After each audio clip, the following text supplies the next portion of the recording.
Hi everybody and welcome to today's webinar with the wonderful Anne Cleeves. My name is Pauline Martin and I'm the Reader Development Librarian for South Tyneside Libraries. I've known Anne for over 20 years, so I was delighted when I was asked to host this afternoon's event. Anne is one of the biggest names in crime writing. She's the author of 35 critically acclaimed novels, 3 series of which have been adapted for television, and she is also the recipient of the Crime Writers Association Diamond Dagger. Today, I'm going to ask Anne a little bit about her writing, her inspirations, and also what libraries mean to her. There will be an opportunity for you to ask Anne your own questions. There's a little Q&A button at the bottom of the screen. So if you pop your questions in there, I'll get through as many as I can before we finish. And also we have a special surprise for you at the end of today's event, but I'll tell you more about that later. So thank you all for joining us and let's get started. So hi, Anne, great to see you as usual. It's lovely to be here. You know how important I think libraries are, so it's wonderful to be here. I do. And I'm going to start with a question I know you've been asked many, many times, but have you always wanted to be a writer? Yeah, I think I have, but I never thought that it would be something I could actually get paid to do. I think before I could read and write, I think before I was about 3, I can remember a running narrative in my head in the third person describing what I was doing. And I think it happens to quite a lot of writers have told me that it happened to them too. And that stopped once I started to be able to read for myself. But I still turned everything I did into a story. And it's a way of explaining the world, really, isn't it? So, yeah, I think it was always going to be something that I wanted to do. So how did you get into writing your first novel? What were the steps that took you to the development of your first story? Well, my husband and I were living on a tidal island called Hilbury. And it's brilliant because last week I was doing a bit of a tour of the Northwest and I went back for the first time. Oh, fabulous. It's just tiny. It's only 11 acres and it's in the Dee estuary between the Wirral and North Wales. We were the only people living there. It was a local authority nature reserve. We lived in the old telegraph house. We had no mains water, no mains electricity. And for a while, I walked backwards and forwards before the tide and worked. I worked as a probation officer. So I did my training in university and I worked a bit as a probation officer. But then when I was expecting my first baby, I thought this was silly. I couldn't carry on, plodding out in my wellies and oilskin. I was quite tired. So I stopped at home.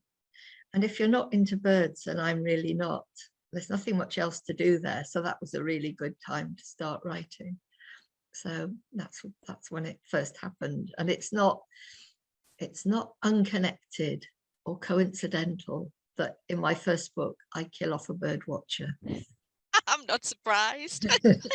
So with your books, where do you get your inspiration from? Is it people or place or something totally different? I think I start off with place always. So I always know where a book's going to be set. And so that's the springboard. And it can be, if it's a Northumberland book, there are so many settings within Northumberland. It's such a wide palette in the northeast. So if I'm writing a Vera, I can choose rural, one of the feudal rural estates in Northumberland, or it could be a faded seaside town, or it could be the city, or it can be one of those quite interesting post-industrial landscape where the pits used to be, where we used to build ships. And so all that informs the characters and informs the stories, because I think we are a product of where we grew up and who we played with and the community that we knew first. So yeah, it's always a place. I know where it's going to be set, and then I know what sort of story I want to write. With the characters in your story, are there any of them set on people that you sort of know, or are they sort of an amalgamation of lots of people that you know?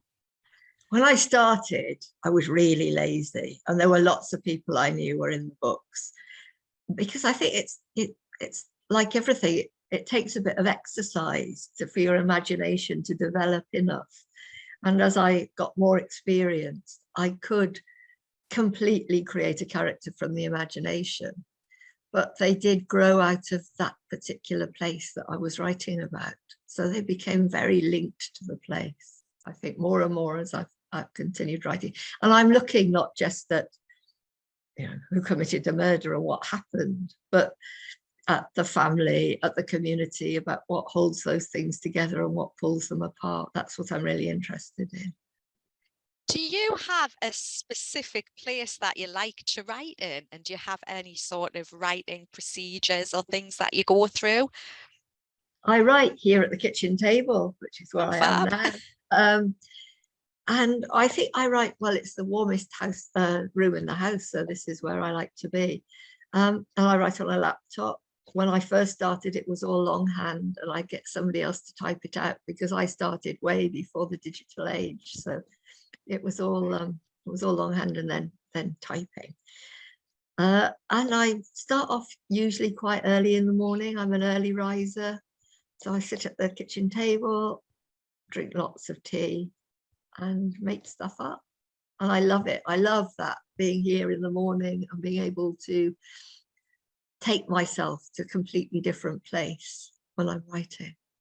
That sounds fabulous. Do you ever feel that your characters are taking you in a different direction to what you initially thought? No, I think it's the only time when I'm the god in my universe. It's the only time when I can control my life. So I'm pretty much in control, but I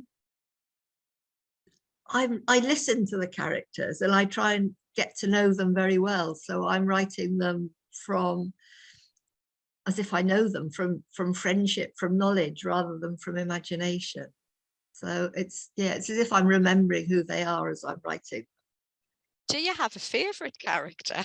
I know it's like asking you to choose a favorite child. I was doing a library event in Gateshead last night, and somebody asked me that, if there was a burning building, which one would you rescue? Oh, that's a better question than the one I've just asked. And I said, it's like your children. You might have a favorite, but you would never tell anybody.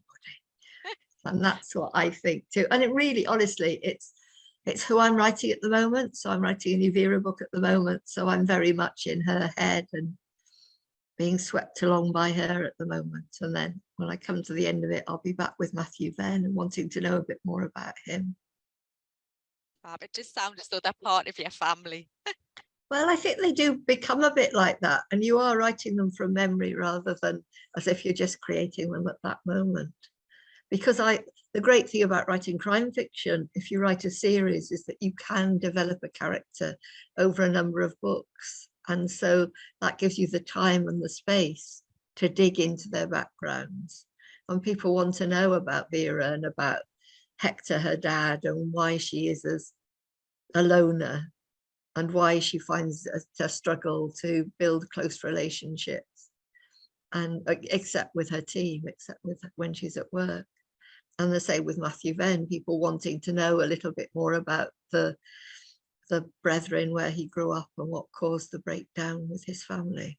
And all that you can do over a number of books, and you would struggle to cram all that into one, I think. I totally agree with you, and it's great to see how the backstory develops as you're going along through the series as well. Yeah, I think so. And I enjoy doing that very much. I think somebody once said it's like a kind of psychological archaeology. You dig back into your characters and into their families and try and explain who they are through the fiction. I love that description. So the whole writing process, which is your favorite part? Apart from the finished book at the end, obviously. When you start, it's obviously brilliant because you're there with the blank screen and you haven't written anything. And at that point, you can believe that this time you're going to write a really good book. And a couple of paragraphs in, you've lost that. I don't think so. So, I love the beginning when there's a whole world of possibilities, because I don't plot in advance and I don't plan. So it's an adventure for me setting off. There might be something that I want to say, there might be something that I'm angry about, or something that I want to explore, or a place that I want to describe in more detail, or a relationship. Like the most recent book, The Rising Tide, is about friendship, I think, a celebration of friendship, and about how older people coming together have that shared experience, which makes them much more forgiving. So if it's somebody that you've only just met, you're really quite judgmental. But if it's somebody that you've known for a long time since you were a child, then I think you understand them much better and you forgive them more. Definitely.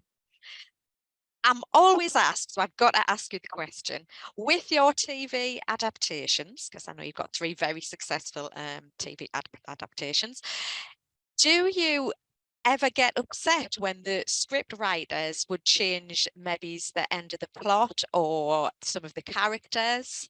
How does that affect you as an author? Because these are your babies. Yeah, I was very proud. I went yesterday to the read through of the new series of Shetland, because that's coming I back. saw that on Facebook, yeah. And so I was there, sat round with everybody, and they had, you know, the little labels saying who you were and why you were there. And mine said, Anne Cleeves, creator of Shetland. I thought, well, that sounds quite grand, quite like that, being the creator of Shetland. But no, because it's such a different form, I think, and I don't know what makes good television. And the people who do, the script writers and the directors and the cinematographers and the actors, obviously know how to do it, and I don't. And I think you have to trust the team, and I do trust them. All 3 are made by the same production team, which is called Silverprint. And once you've decided that they've understood your books and they've understood the character and they've understood a kind of ethos, I suppose, an atmosphere, then I think it's only fair to let them get on with it and not to meddle, because it's such a different form. Yeah. I'm free to do what I want with the books, and I think they should have that same freedom of creativity to do what they like with the television. So no, I don't get upset. I think once they changed the murderer, they did tell me first what they were going to do. And of course, Tosh, who's in Shetland, doesn't appear in the books at all. Yeah. She's a wonderful character. I love her. So when the TV adaptations have came out, and then you're going on to write the next book in the series, does that affect how you write the characters or the stories? Does it have an impact? I think not in Shetland and not in the long call. The long call, just because it was just one series, and so it was quite reactive. But on Shetland, because again, it moved away from the books quite quickly. It's different with Vera, because Brenda Blethyn is a great reader. She read the book. She talks about, when she reads the book, going back to the source material. We always send her a book as soon as the proof comes out, so she reads it before anybody else gets a chance to. And I think I'm learning a bit from her more about Vera, because she is so good at those put downs, and just with a look of her face, we understand that she might be a bit regretful or a bit lonely, or that at the end, when they're all feeling sorry for her because she's on her own, she is absolutely delighted to be going home, kicking off her wellies, pouring a whiskey, and just having a bit of time to herself. And so I think she's so close to the creator, to my Vera, that she informs how I write a bit now. And certainly when I'm writing, I write a phrase that I can hear her say in my head, you know, a bit of a put down, or being very competent and maybe icily polite to somebody. I can hear her say it, and I'll write it, and I think, oh, I hope the scriptwriter keeps that in, because Bren's going to say that so brilliantly. Do you actually picture her in your head as well when you're writing Vera? I do now. Yeah, I don't the other two. I don't really see her, but I can hear her voice when I'm writing dialogue. No, I don't see her, because my Brenda's bigger, and even though she's padded up, Brenda is always quite elegant. Slim. Even in the hat and the mac, she's still quite elegant, and she can run, and my Vera struggles to run. Need to ask you a little bit about libraries now, because I know there's lots of librarians tuned in today, and I know libraries are very important to you. Can you just let us know what role they've played in your life and also your writing career? Yeah, I wouldn't still be a writer. I wouldn't have started off as a writer without libraries, and I still wouldn't be published without writers. So my family, we all loved reading, but there weren't that many books in the house. You know, we didn't have that much money. And the tradition was every Saturday we would go to the library, choose our books. And I got to know the librarian very well, the library assistant. I'm not quite sure, she was called Mrs. Gregory. I do remember her name. And I can't remember any of my teachers' names in primary school, but I remember her name. And she knew the sort of books that I liked to read, and it was mystery even then.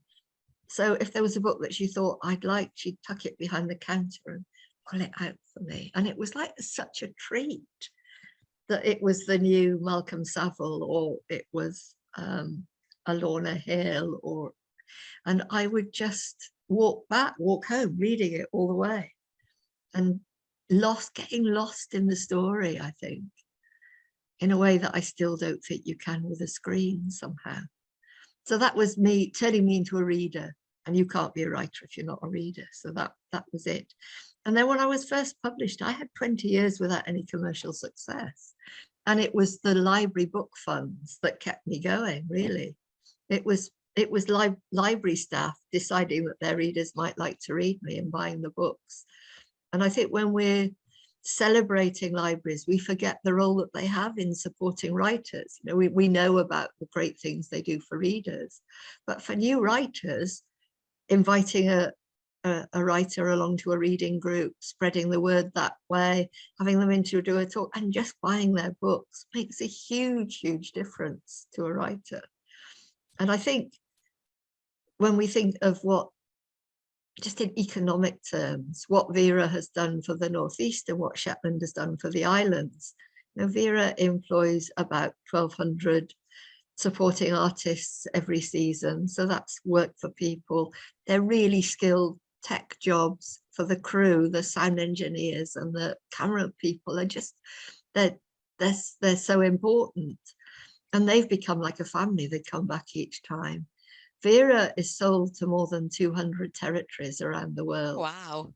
Bringing money in, bringing money into the country, because it's all being sold. We don't give it away to them. The production company doesn't give it away.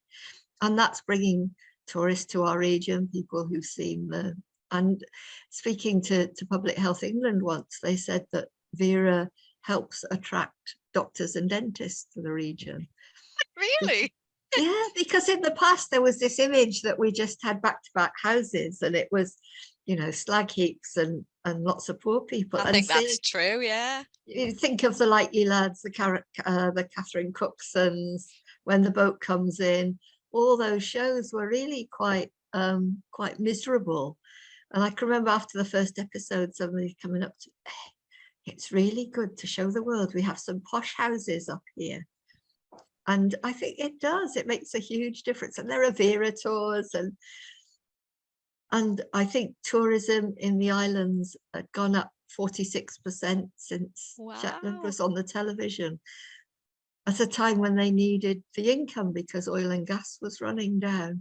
So all that, I think it's got a real economic benefit. And that's why I get really angry when governments don't appreciate the value of libraries, because the creative industries make a huge amount. I think ages ago, I looked at the DCMS's own website, and they said that the creative industries were generating £8 million an hour for the country. And where does that start? Well, with me, it started going to the local library, and I'm sure it is with, the kids who come and do the rhyme time, and who look at the images and look at the picture books. They might go on to be illustrators or animators. And I think we ought to see libraries as a place of apprenticeships for the creative industries, and treat them like that, and support them, just as we support the STEM subjects for apprenticeships in maths and science and engineering. Absolutely, and libraries are still one of the few places that are free to go and use, and you can sit in warm spaces. I mean, That's they're as right. valid now as they've ever been. Yeah, I mean, if I was a single woman moving to a new town, the safest place to meet people would be to join a library reading group. Yeah. And it's a place where I think if you're lacking in confidence, a reading group is somewhere that you can disagree and still be heard. Do you know, with people in reading groups, they don't become polarized and angry. Yeah. Totally You, non-judgmental. Yeah. no, but you can still disagree. Well, I'm really sorry. I know you all love this book. I really, really hated it. Which is me and the Brontes, actually. So I might lose a few readers having said that. I can't get on with the Brontes. So we know who you don't like. Which books would you recommend to us? I've got a couple here. So one that I really want to talk about is just out last month. Emma Flint's Other Women is a stunning book. And some people might have read Little Deaths, which she wrote a while ago. And Little Deaths is set in the 60s. You remember there was quite a buzz about it. It was set in the 60s in Queens, New York, about a woman, and based on a true crime, based on a woman whose children disappeared and then were found murdered. And the police and the press all thought that this single mother must have done it because she was a feckless woman. She worked in a nightclub. In their eyes, she wasn't a good 1960s mother. In fact, she loved her kids. And the book follows that through. And Emma Flint brilliantly captures 1960s New York. We can feel the heat and we can feel the buzz and we can feel. So if people haven't read that, I would go to that too. But Other Women, again, is based on a true crime, really quite gruesome true crime of, I think, a body found in a left luggage, bits of a body found in a left luggage department at a train station. It's set in 1920s, so just after the First War.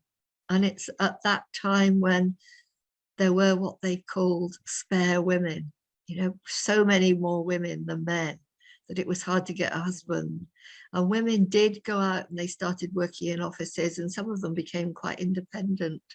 But this is about the story of B, who is one of those women, one of those spare women, who is charmed by a married man and falls for him. And because she's never known that sort of romantic attachment or affection, she's very easy to manipulate, and it doesn't end well. But it's a brilliant, brilliant book. And I really love Golden Age crime fiction. And it reminds me a lot of the life of Dorothy L. Sayers, who created the Peter Wimsey book. Right, yeah. Who was also a spare woman who didn't marry, but did have a child out of wedlock. And at that time, it was so frowned on and so disparaged that she had to give up her son and lost all contact with him during his childhood, had to pretend that she'd gone away. And I think in Lord Peter, she creates her ideal man, the man that she would really, really have loved to have fallen, or to hope that he might have fallen in love with her, recognizing the fact that she was an educated woman, that she was independent, and seeing her for who she was. I've put the Emma Flint book on my reading list whilst you were talking. I'll definitely get around to that one. Is there anything else you would like to recommend? Well, I've got some older ones here that I might like to talk about. Let me see. Yeah, this is quite interesting. This is the Dorothy Sayers that I was talking about. And Murder Must Advertise is about that sort of office where Dorothy Sayers worked. She worked in an advertising office. So the women that we meet in Murder Must Advertise are very similar to be in Emma Flint, who works in an office. And I think it would be really interesting to read them one after another. Yeah. So, right. One of my favorite crime writers, Simonor and Maigret. This is an old Penguin edition, but they've all been reprinted now. And you can see how thin that book is compared with the crime novels that we write today. But Maigret, oh gosh, look at the price on it, 2 and 6. I've kept that a long time. And Simenon writes with such sharpness and with such clarity. He is such a good writer that he, in one sentence, he can set the tone of the book, he can describe a place, he can move the plot on, and he can tell you about a character. He is, if anybody who wants to start writing crime fiction, I always advise them to give Simenon a go. And his non-series books, his non-Maigret books are books of great psychological suspense, really, really tense and very contemporary. So it's definitely worth looking out for, I think. I love it when I'm talking to authors, and we've been doing events at the Word and our other libraries, because whatever the authors recommend, the issues suddenly go up for those books in the library. It's brilliant, absolutely brilliant. So audiobooks, obviously lots of yours are exclusive to BorrowBox. Do you actually like listening to audiobooks? I don't listen a lot because reading is what I do last thing at night when I've had a really busy day or when I'm traveling. And I love that sense of a book in my hand. I never, or very, very rarely read on the screen because I'm looking at a screen when I'm working. And I'm really going to have to get into audiobooks, I think, because I listen to radio drama a lot when I'm doing the other stuff, you know, the stuff that you still have to get done when you've got your own place. And I think I need to get into audiobooks. So I need to become a BorrowBox member, I think, and start borrowing audio. Because as you say, the great thing about using the library is that you can take a risk on a book because it's not costing you anything. I sometimes suggest to people, just go into the library and decide that today you're going to borrow a book with a blue cover or a book with a woman's name in it. And you might find an author that really suits you just by taking that sort of chance. Definitely, it's just reading out your comfort zone, isn't it? It is, yeah. Do you think you'd ever narrate one of your own books as an audiobook? No, I hate it. I hate my own voice, not at all. I can't listen to myself back on radio or on telly. So, and I think with Vera, we've got such a good narrator in Janine Burkitt, who lives in the Northeast, who's been with me pretty well, very, very close to the beginning, doing the audiobooks. And she comes to events that I do now, and she's just lovely. So yeah, you ought to have her along to the library. She belongs to a group called the Border Readers. And they go into libraries and they read short stories, they tell short stories. So they did a whole tour with the Murder Squad short stories. So that sounds fascinating. I'll have to make a note of that one as well. Yeah, look them up, Border Readers. And there's a group of actors, they're all professional actors. Oh, fantastic. Who love touring, mostly at the border. But dip down into Northumberland, and I'm sure would be tempted to North Tyneside if they were asked. And just have an evening of telling stories, which I think is, if it's well read, is wonderful. So what are you working on now, Anne? I am working on a new Vera because I have a new Matthew Venn, which is out at the end of August, called The Raging Storm. Can be pre-ordered now for lovers of Matthew Venn or any librarians in charge of book funds and stock selection. And yeah, and so now I'm halfway through a new Vera. Fantastic. Can't wait. All right, I think that's enough from me. So I'm just going to have a look and see what other questions we've got from the audience. This one's from Steph Noble. Do you know the ending of a book when you start? Do you know the ending of a book when you start writing a new book? No, I don't have a clue because I don't plot or I don't plan.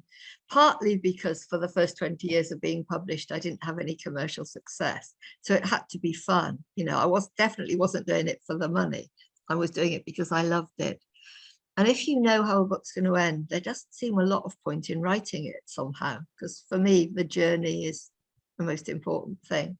So I start off with an idea or a place. Like I was talking about The Rising Tide. It was about a group of older friends who've known each other for 50 years, who meet every 5 years on Holy Island. And that's what I start with, just that. But then as I write, I have to know who these people are. So I start off with getting to know Annie, who works at the deli, who's packing the hamper to take over to the island. And then I'll explore the other characters are there. And then one of them has to die, of course, because I do write crime. And then Vera and I have to, in this case, work out who done it as we go along. And we get there at about the same time. Fabulous. This one's from Debbie Rolls. Libraries have changed a lot since you and I were young. In what ways do you think they have improved? And have you ever written or researched a book in one of your books in a library? Oh, I've used libraries quite a lot for writing. Yeah, certainly when I started and I had young kids, and I would drop them off to school and go to the nearest library and work there, because if I was at home, I would feel a sort of impulse to stick washing in the machine or wash the kitchen floor. But if you're in a library, you don't feel that distraction. So yeah, I've written a lot in libraries. They've changed for the better, I think, over the years. They're much more welcoming. You don't have the signs up saying, please be quiet. You can, they're places of activity now. They're real, it's a cliche, but they have become community hubs, I think. So certainly at the Word, where Pauline, which Pauline knows very well, which is this amazing library on the south bank of the Tyne, I can walk in and there'll be a group making proggy mats, and there'll be another group playing chess just in the cafe at the bottom, and there might be teenagers chatting. But there are still lots and lots of books, and there are reading groups, and there are people meeting and talking about books. So yeah, I think they've definitely changed for the better. I agree. They're very vibrant when the resources have been put into them. Yeah, Great community resource. I think so. And especially now when, you know, look, we hope that the weather's going to get better, but when it's cold and it's miserable outside and you can't afford to switch on your heating, just go to the library, and nobody makes any judgment. You can stay there all day if you want to, and nobody's going to boot you out. So it's a just wonderful place to be, and a restful place to be. Definitely. A question from Diane Scotcher. Do you keep some sort of record about each character, their history, and what they have all been through, or is it all in your head? I wish I did, because sometimes there are definite continuity problems. I'm still not sure whether Vera's mum died during childbirth or when she was very young. I think I put both those things in different books. So I really should keep notes. I'm just very lazy. But I do try and keep it in my head as well, because as I said before, it's as if I know these people. So if I wrote it down, I would kind of lose that sense of them, I think, that I'm holding through concentration. Has anybody ever pointed out any mistakes to you? Oh, all the time. And they're usually right. And I apologize and get on with it. It's not so much now, because I do have a brilliant copy editor who goes through and checks, and she does keep notes about what I've said in the last book and the one before that. So I make far fewer mistakes now, but it happens. And even, you know, I will have written the book and I will have read it a number of times. It goes to my agent and my UK and my US agent will read it and feed back to me. Then it will go to the editors, and 2 editors will read it. Then it goes to a copy editor. Then it goes to the proofreader. And we still sometimes mistakes get through after all that reading, because Wow. you see what you expect to see, I think. And so we do miss things, and sometimes it's great when people come back and say, and you can change it then in the paperback edition or in another edition if you've got it really wrong.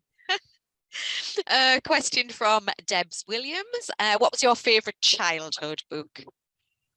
I love the Malcolm Saville books. I can't think of the title of a particular one, but they were set in Shropshire, and he had a club called the Lone Pine Club. And I was in great company because Ellie Griffiths and Mick Herron were also members of the Lone Pine Club, and we all ended up writing crime of one variety or another.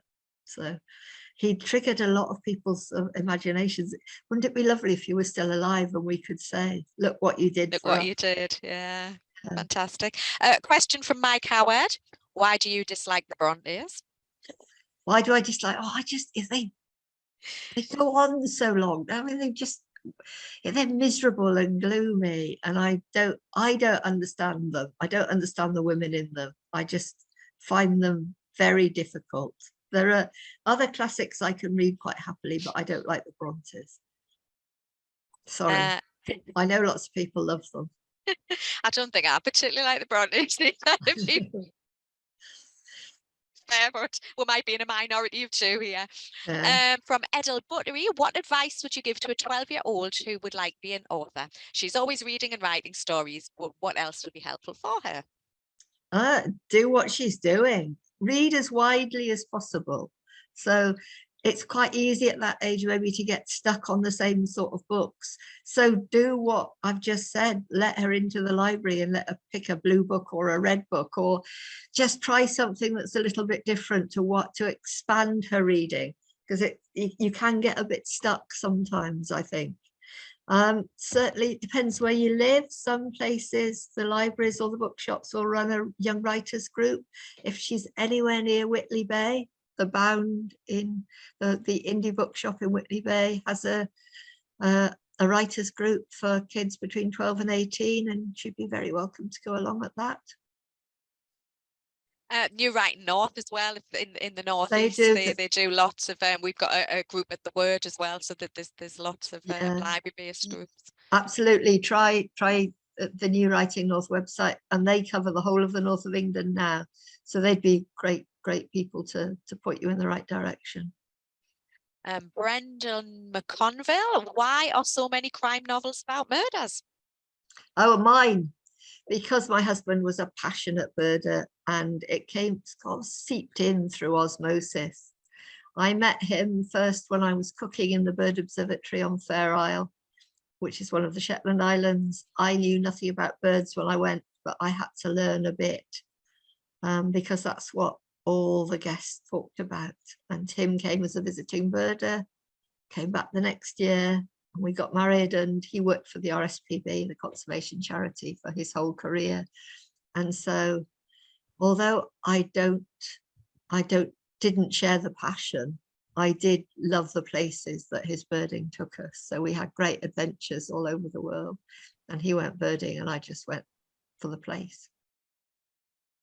And this one's by an anonymous attendee. Ooh. Have you written, or would you like to write a book set in the Golden Age or a historical setting? No, because as I've explained, I'm really idle. I like making stuff up. I would have to do research for that. And there are people who are doing wonderful work in that field. I can suggest Martin Edwards, Rachel Sevenake books, who writes 1930s thrillers that I think are really brilliant. But he quite likes, I think, doing the historical research and reading the books of the time, and that would just be too time consuming for me. I just want to jump in and write the things. A question from Graham. Have you read any Australian crime writers such as Jane Harper, Chris Hammer or Gary Disher? Not read Gary Disher. I've definitely read Jane Harper. Love Chris Hammer. I think he's terrific. So those two, absolutely would recommend them to anyone. Great sense of place. Chris Hammer especially. Is it Scrublands, his first book? Fantastic. Absolutely stunning. I think rivals Jane Harper's The Dry. So, and I think he's going to be at Harrogate this year. So if you're a real fan, you might be able to see him at the Harrogate Crime Writing Festival. Fabulous. Edward Goldberg, how do you feel about the departure of Jimmy Perez in Shetland? Ooh, I like that one. I think it's quite sad, but I think Dougie obviously wanted to move on and had other projects. And I thought, oh, that's it, then that's the end of the show. But I think people loved it so much. And I think it was the place that they loved. I mean, I think they loved Dougie as well, but I think they really did love the place. And coming back with different characters, and Tosh is still there, Sandy is still there. So I've listened to the first 2 episodes being read by the actors, and I think it's a really terrific script. And the arrival of Ashley Jensen as Ruth Calder, I think you'll like her too. I think she's really good. So look out for the new series, which won't be on for a bit. Yeah, they don't start filming till this month, but yeah, look out for it, because I think it's definitely going to be something special. A question from Lee Kilmer. What advice would you give an aspiring author? This is going to sound really flippant, but it's not. It's get to the end, because it's quite easy when you start writing to tweak and edit the beginning and polish the first chapter, thinking that you need that really to get that really right before you move on. And actually you don't. The important thing is to get the structure down and get the story down, and that'll give you the confidence that you've got your story there. Then you can go back. And I think it was Graham Mackay Burnett who said, that's when you make the words sing. That's when you go back and you choose absolutely the right word as you can find to get your essence, get the essence of the story across. Chris Brown says, you create wonderful characters that are endearing, but how do you decide it's the right time to end a series or start a new one? Well, I decided that 8 was enough for Shetland. There are only 21,000 people living in all the islands, and really I think I'd explored everything that I wanted to explore there.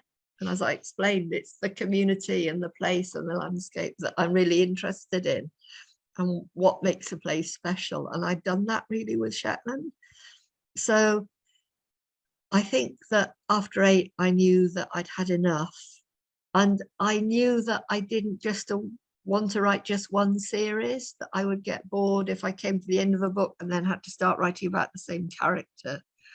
And so that's why I decided on something new. And it was just chance, really, that the death of my husband that took me down to Devon, and talking to people there, I came up with the character of Matthew Venn, and I love writing him now. And I love writing his marriage with Jonathan, because it's the first happy marriage that I've ever written, and it's such fun to do.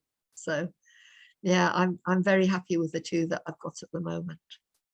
Leading on from that, Jane Collins is asking, do you have any ideas for a new detective series? No, I don't. I'm very happy at the moment writing Vera and Matthew Venn, the 2 rivers, and I might think of a standalone that I might want to do. I've got a little bit of an itch that it might be quite fun to write just one book set on Orkney, looking at what Jimmy Perez and Willow are doing now. But that would take me time. I'd need to go up and spend a bit more time in Orkney. And at the moment, I'm fine doing what I'm doing. And I'm just looking for one more before we move on. How can you plot a crime book without knowing the ending? Do you really not know the murderer? And how do you make things consistent?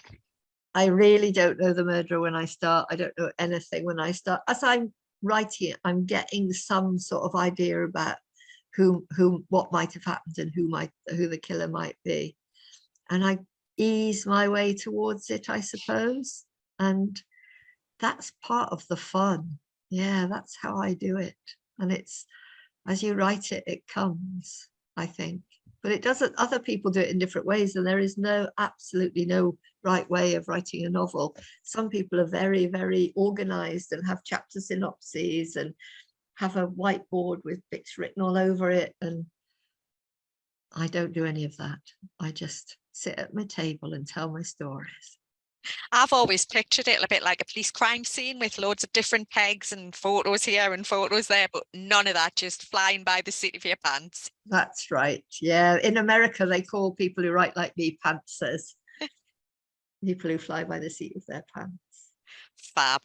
Well, I think that's all the time we've got for questions. But at the start of the interview, I did mention that we had a surprise for people listening. Am I right in thinking we're going to get an exclusive sneak preview reading of your new Matthew Venn book?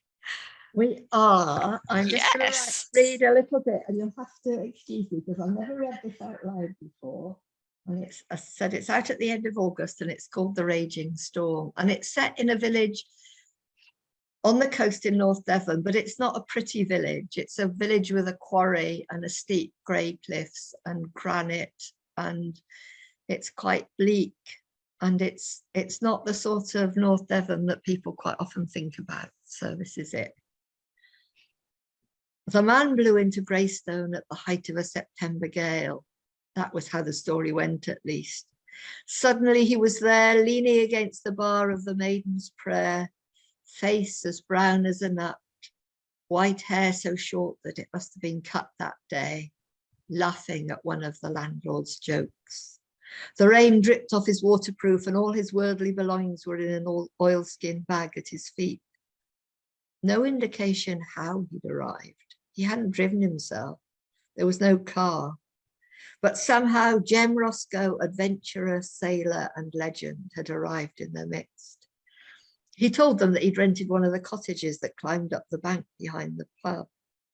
I was desperate for a pint, boy, so I called in here on my way. A wink. Harry Carter, the landlord, couldn't tell if the wink was meant to indicate that this was a lie, a joke, or to include the other customers standing at the bar in his desire for a drink. They too, the wink seemed to say, must know how it felt to be so desperate for a pint that they wouldn't drop a heavy bag off first. Roscoe had 2 pints of local cloudy cider, and he slung the bag, which was big enough to hold a child, onto his back, and he was on his way. He was in the Maidens every night after that. There was never a specific time. He'd appear suddenly, all smiles. Sometimes he'd stay at the bar, chin wagging with Harry.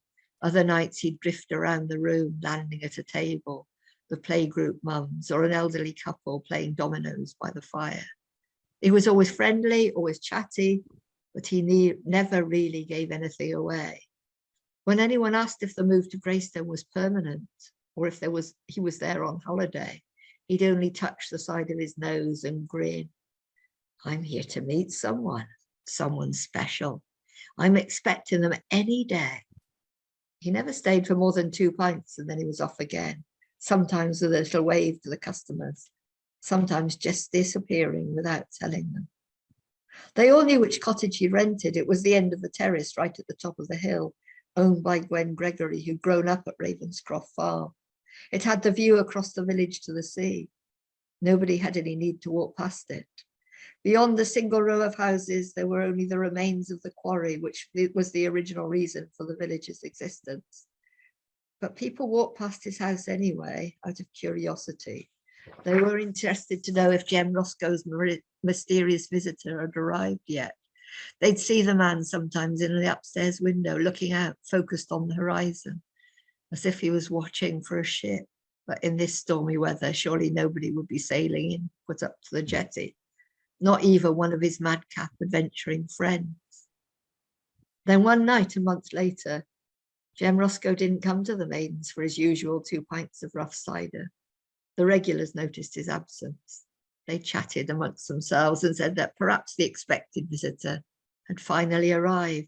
Perhaps old Jem would bring the stranger into the bar the following night, and they'd know what all the secrecy was about. But Jem Roscoe didn't appear again. They felt cheated. He might be an outsider, but for a while he'd become part of the community. He was a celebrity who'd been on television, sharing his travels, making his way up the Amazon, sailing single-handed around the Southern Oceans with the world. Part of his glory had rubbed off on them. Now the excitement was over. Until the following morning, when the Coast Guard received an emergency call from a fishing boat in difficulty, sheltering from the storm in the lee of Scully Headland. Then it seemed the excitement had only just started. Oh, wow. What a way to end. Can't wait till August now to read the rest. And thank you so much for sharing that with us. And thank you so much for taking time out of your busy schedule to talk to us this evening, because I do know how busy you are. We really do appreciate it. No, well, thank you. It's been lovely to chat. And thanks to everybody who works in a library, uses a library, fights to keep libraries open. We need you and we want to keep you. Thank you. I'd also like to thank Amelia and Katie at BorrowBox for setting up today's session, because without them, it wouldn't have happened. And Anne's new book is out in August, but if you can't wait till then, you can always borrow one of Anne's books from a library, or buy one from your local bookshop, or listen to an audiobook on BorrowBox. So that's all from me and Anne for this evening. Thank you so much for joining us, everybody, and thank you. Good night. Goodbye.